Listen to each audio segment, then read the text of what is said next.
No, I think that makes a lot of sense. Some other findings we found is that the tougher the topic that they're addressing, the more strained they can become because they take This is on a true. lot of weight. And so there is a lot of extra effort that needs to go in by leadership to lighten the mood. Because while they're helping people with a very stressful situation or solving a very stressful problem, it still is a job and they have to enjoy the process. So they have to understand, they have to become the hero to solve those problems, but they also need to be brought joy by outside support, supporting them to make it like a job, right?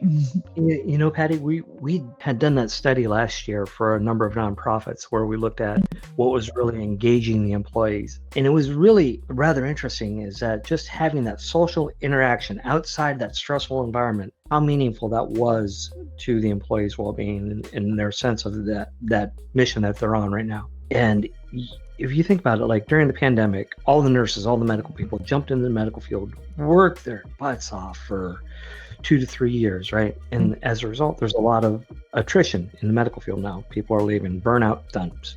If you think on a normal day, that's a very stressful nonprofit. Nonprofits go through that year after year after year because they're dealing with the crisis events or crises and continuous stress. And so having those social purges, if you will, so you can have that social interaction and get your employee out and just purge the stress out of the environment, you'll have a happier employee and they're more invested. They can breathe, go back to bed because they are doing a lot of work that I think, like the nurses during the pandemic, isn't as appreciated as what it should be.